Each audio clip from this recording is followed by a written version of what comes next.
Bismillahirrahmanirrahim. Assalamualaikum warahmatullahi wabarakatuh.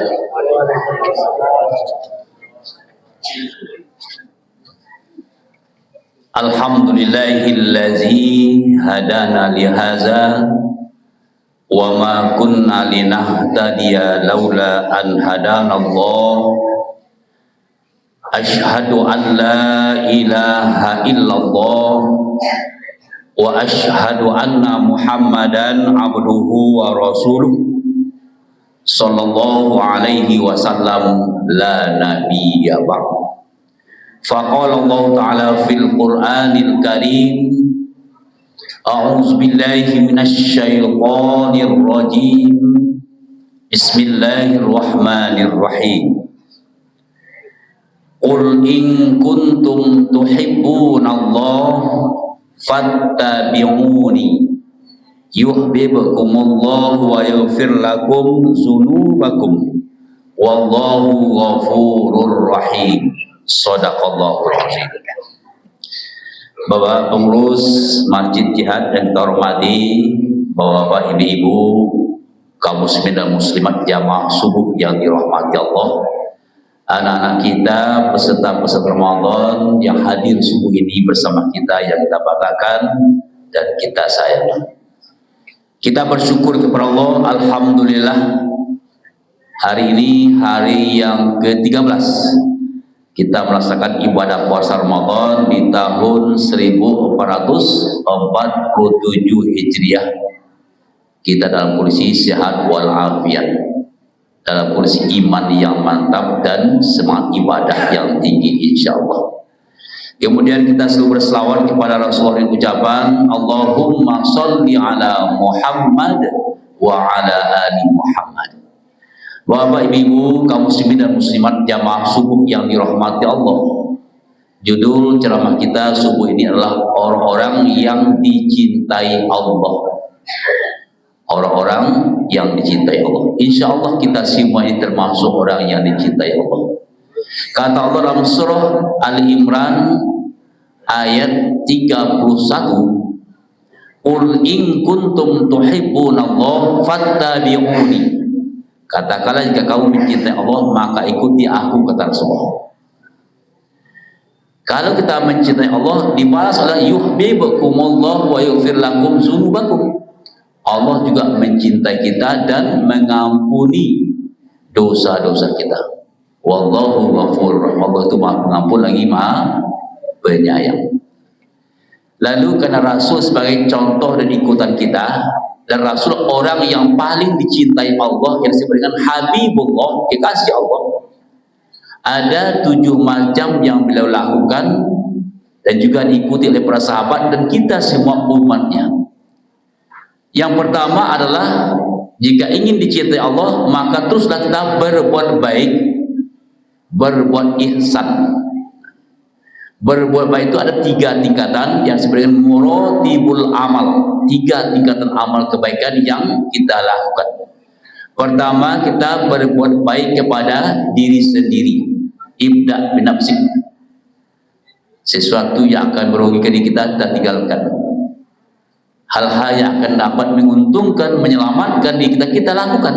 Nah, itu namanya kita berbuat baik kepada diri sendiri.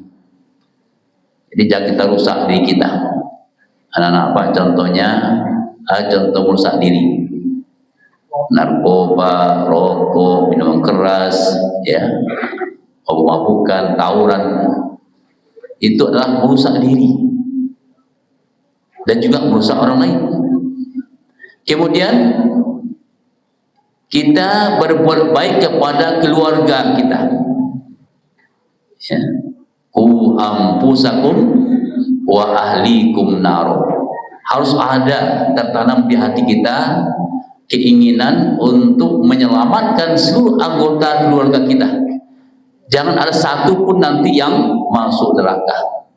Kalaupun awak nanti Bapak Ibu, ayah ibunya masuk surga, ada di antara anak kita yang masuk neraka, itu akan terusik kebahagiaan kita di surga.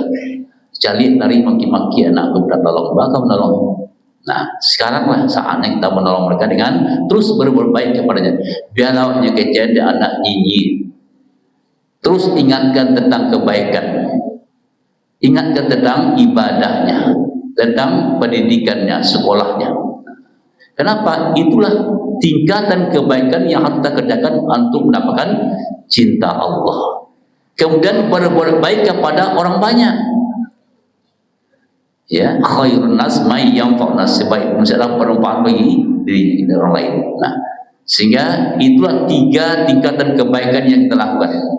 Maka Allah katakan di ayat 165 surah Al-Baqarah, innallaha yuhibbul muhsinin. Sesungguhnya Allah mencintai orang-orang yang berbuat baik. In ahsantum li anfusikum wa in asa'tum falah. Jika kita berbuat baik, maka Allah balas dengan kebaikan. Kebaikan di dunia, ketenangan jiwa, kebaikan di akhirat, itu surga. Kemudian jika kita berbuat kejahatan, maka Allah berikan juga siksaan. Siksaan dunia adalah kegelisahan batin, hati yang mudah gelana, hati yang tidak menentu. Itu baru ya siksaan dunia dalam bentuk hati yang tidak nyaman. Di akhirat ada neraka, tempat penyiksaan bagi orang yang berbuat kejahatan. Nah, oleh sebab itu Ramadan hadir setiap tahun kepada kita untuk peluang kita untuk banyak berbuat baik, beramal soleh dalam 3 tingkatan tadi. Itu yang pertama. Yang kedua, jika kita ingin dicintai Allah adalah kita bertaubat selalu kepada Allah. Orang-orang yang bertaubat, orang-orang yang selalu minta ampun dan ya menyadari kesalahannya, mensucikan dirinya, maka itu orang-orang yang dicintai Allah. Di surat Al-Baqarah ayat 220 Allah katakan, innallaha yuhibbut tawwabin wa yuhibbul mutatahhirin. Sesungguhnya Allah mencintai orang-orang yang bertobat dan mensucikan diri. Nah, Ramadan adalah untuk membersihkan hati kita dari dosa. Dan kita manfaatkanlah Ramadan untuk banyak bertaubat, minta ampun kepada Allah. Karena Ramadan disebut Rasul salah satu nama adalah Syahrul Taubah, bulan taubat. Ya. Bulan maghfirah, bulan ampunan. Maka inilah syarat kedua untuk mendapatkan cinta Allah, sayang Allah. Kemudian yang ketiga, bertawakal kepada Allah. Selalu kita bertawakal kepada Allah, berserah diri kepada Allah, suka maupun duka. Konsep tawakal itu Bapak Ibu dalam surat Al-An'am ayat 162 Allah katakan, qul inna sholati wa nusuki wa mahyaya wa mamati lillahi rabbil alamin. Itu konsep tawakal. Ada 4 yang terserahkan kepada Allah. Katakanlah, sesungguhnya sholatku, ibadahku, hidupku dan matiku hanya untuk Allah. Nah, serahkan kepada Allah. Hidup kita mau diikuti aturan Allah, bukan hidup kita untuk kita memperhatikan hawa nafsu. Ikuti aturan Allah supaya kita dicintai Allah. Allah katakan di ayat 159 surah Ali Imran, innallaha yuhibbul mutawakkilin. Sesungguhnya Allah mencintai, menyayangi orang yang bertawakal. Kemudian yang keempat, bersabar. Ramadan atau ibadah puasa yang sedang kita jalankan ini, itulah melatih kita untuk bersikap sabar. Ya, sabar menahan haus dan lapar, sabar mengendalikan lidah tidak berkata kotor, sabar menahan seluruh panca indera tidak berbuat kesalahan. Nah, itu didikan puasa. Nah, maka kalau kita sabar, innallaha yuhibbus sabirin. Allah mencintai orang yang sabar.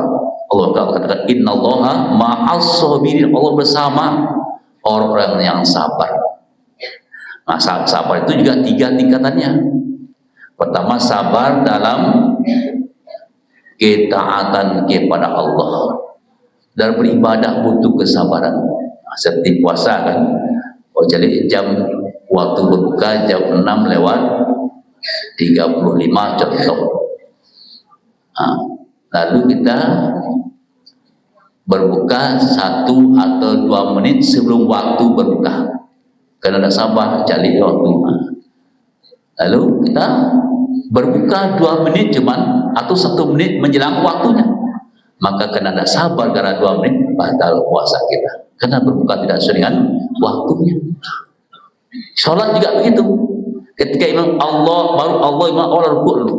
Tak sabar, berarti kita mendahului imam. Ya. Maka semua ibadah melatih kita untuk sabar, apalagi ibadah puasa, ibadah haji.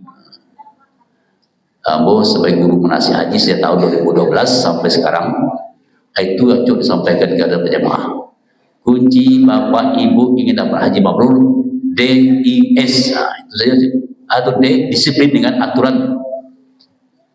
I, ikhlas karena Allah. S, sabar. Kau baru di asrama haji ala batangkahnya. Hanya beberapa panitia. Mapas pertagian lain, lama nama aja. Ya ada aturannya, antrian. Saat kalian boleh itu kredi magile salah ayo. Ya, ada orang kelas itu salah yang namanya sama. Dia ada sabar. Sehingga kesabaran kunci ibadah itulah yang akan dicintai Allah. Nah, ibadah puasa melatih kita untuk bersikap sabar. Yang kedua, sabar dalam menahan diri untuk tidak melakukan kemaksiatan, kesalahan ketika ada peluang untuk melakukannya. Nah, saya contoh Bapak Ibu. Nabi Yusuf ada peluang, bahkan dia diajak oleh Zulaikha, wahai Yusuf, awak berdosa di rumah. Ya. Jadilah pintulah berkunci. Zulaikha mengajak Yusuf untuk berbuat maksiat. Namun Yusuf mengatakan ada peluang, ada kesempatan, tidak mau dia menggunakan kesempatan itu karena dia takut kepada Allah. Anak akhafu, saya takut kepada Allah.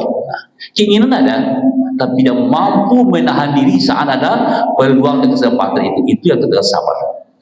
Ketika sedang menjabat, ada peluang untuk mengambil haknya, dia tahan diri. Tidak korupsi dia. Tapi kalau tidak, banyak orang yang pejabat yang korupsi karena tidak sabar, tidak mampu menahan diri, karena ada peluang dibisi oleh setan. Besok ada tentu Pak, tapi dia lagi ini kesempatannya. Lalu yang ketiga, sabar dalam menerima ujian dan cobaan Allah. Ya, seperti kawan-kawan kita di dalam Lampung Bukit, ya, Paul. Ketika beberapa bulan lalu dilanda oleh banjir bandang, banyak rumah yang hanyut, kendaraan segala macam. Itu adalah musibah. Sabar.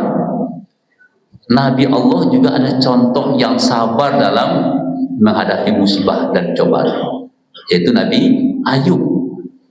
Seorang nabi diberi penyakit oleh Allah, baulik badannya, tapi sabar. Kata istrinya, wahai Ayub, engkau kan Nabi Allah, berdoalah, minta kepada Allah sehat. Tidak mau dia, malu banget. Saya hitung sehat saya dibandingkan sakit yang saya alami, lebih lama masa sehat kita bangsa sakit. Awak 2 hari sakit lama ringan. Ya, doa ya Allah, sehat apa ya Allah. Bukan tidak boleh berdoa, boleh.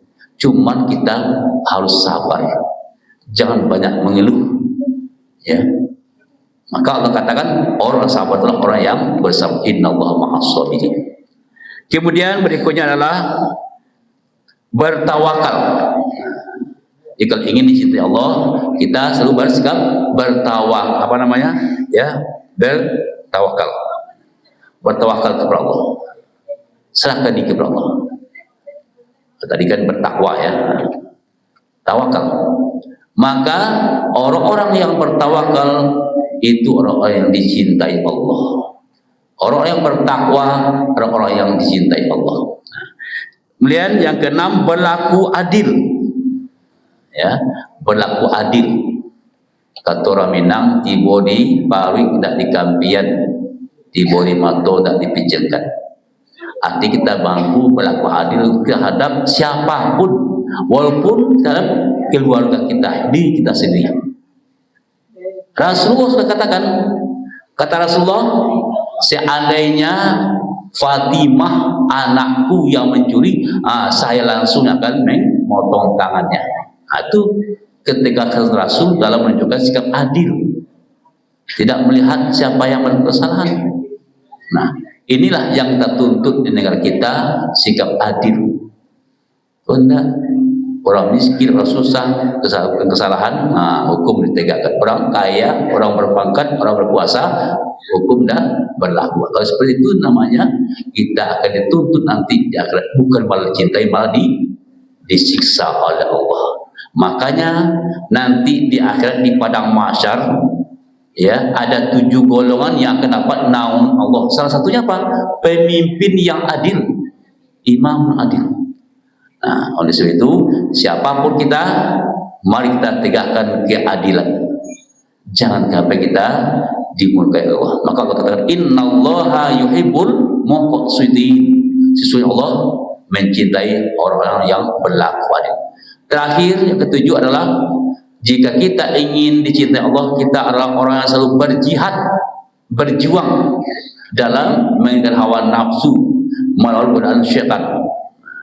Karena Rasulullah ketika kembali di perang Badar bersama para sahabat, Rasul katakan, wahai sahabat-sahabatku, kita baru saja pulang dari perang kecil, kita akan menghadapi perang yang jauh lebih besar. Sahabat heran, ya Rasulullah, aduh, orang mengadang lagi. Perang Badar ini kan melelahkan, tidak berimbang antara musuh dengan jumlah kita umat Islam. Umat Islam lebih kurang 314, sementara orang kafir 1000 banyaknya. Melelahkan walaupun menang, tapi Rasul katakan itulah perang kecil.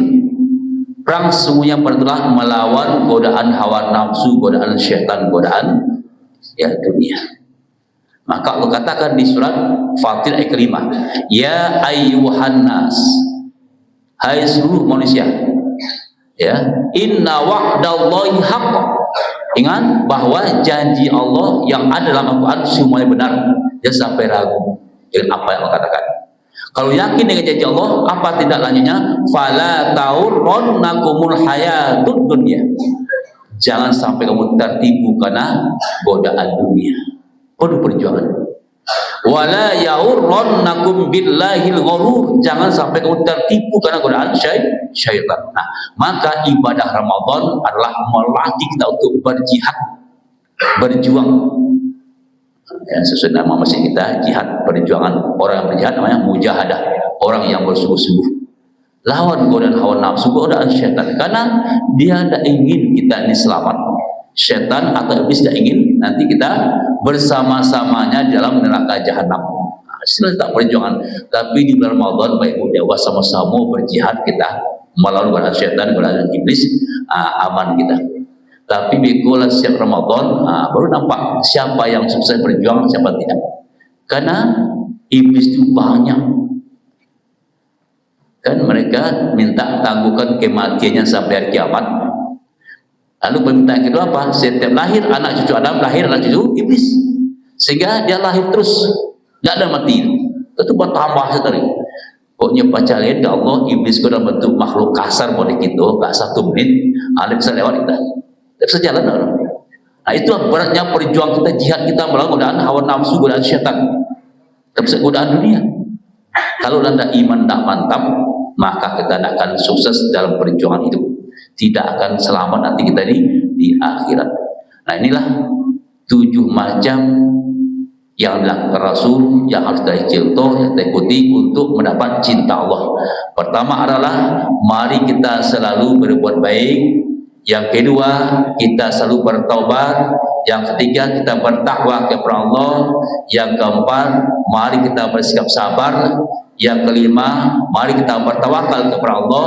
Yang keenam, lakukan keadilan, ya, tegakkan keadilan baik dalam diri kita, keluarga kita, dan masyarakat kita. Dan yang ketujuh, mari kita selalu berjihad, bersungguh-sungguh dalam menghadapi hidup ini supaya kita selamat hidup di dunia dan akhirat. Banyak maaf. Assalamualaikum warahmatullahi wabarakatuh.